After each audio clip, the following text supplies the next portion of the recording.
will add 10,000 yes votes. Are you sure? Yes, because we'll never fight over carrots. Emily, what do you say? A very enthusiastic thumbs up. I vote yes for Alice, Bonesy, and Jiggly too. Welcome aboard. We're happy to have you. Thank you. Did you hear that, Bonesy?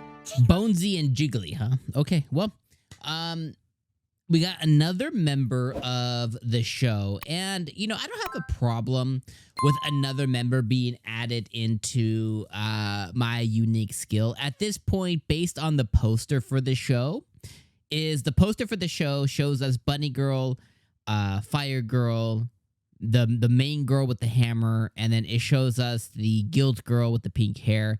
And then now we have our new girl, which I guess her name's Alice or something like that. I don't remember exactly what her name is. I suck with names. Like needing to remember names in this show is like one of my, it's very low on the totem pole. So essentially we have our main character, and I'm going to go with everybody. Okay, so we have our main character, Sato, and his harem's basically now complete. Okay, so we have our main character, Sato. And, well, I'm saying it's complete because there's still a chance one more girl ends up showing up. But his harem seems to be complete. So we have our main character, Ryota, or Sato, or Yoda, whatever you want to call him. Then we have our main girl, which is Emily, which is his number one boo. Then we have Celeste, because that's how they join. That's the order of which they join. We have Celeste after that, because that's the fire girl, which I actually think she's probably the best. And that's probably just because she reminds me of another character from a different show.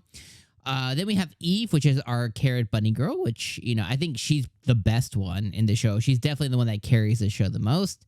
And then now we have Alice, you know, who is, you know, younger and who seems to be, you know, like a somebody who like has familiar. So it seems like her level isn't really high because it seems like she's able to kind of like forego her power to use familiars and stuff. And then I guess the last one in his harem would be Urza, or whatever her name is. I think her name's Urza.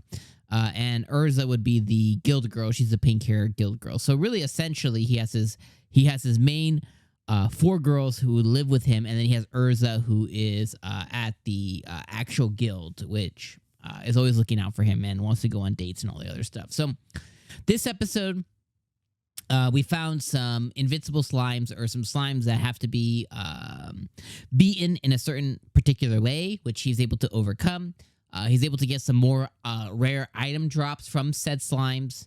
And then that leads him to find a girl who is going to be recruited by this, like, you know, very slapstick style, you know, by the books adventure type dude. And he saves her from him. Finds out she's level 2. He finds out that she was born in a dungeon, and that just allows her to have more familiarity with the monsters, which allows her to have familiars with the monsters that are able to contract through her. So she's like a contractor, you know, summoner type character. And now she has Booty Juice and Slimy Pants, or whatever their names are. And now he's able to have that in his party. He bought a new house for his girls, so that's really cool. He's able to do that.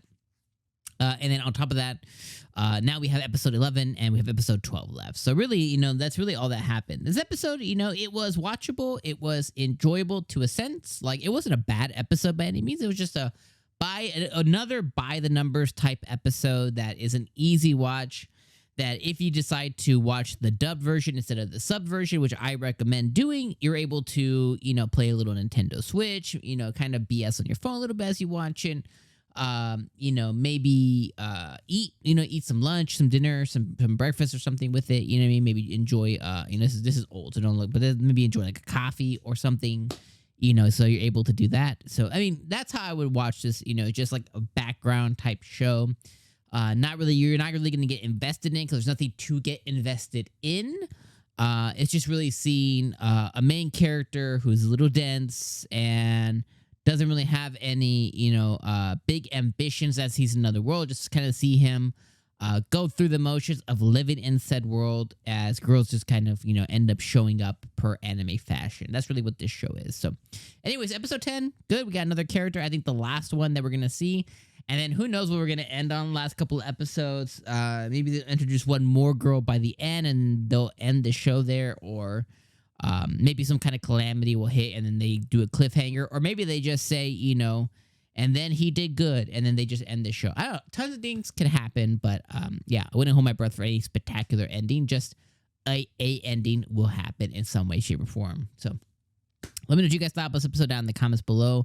Let me know what you think about the new girl, Alice. You know, yeah. Anyways, see you guys next week, okay? All right, my friends. Peace out.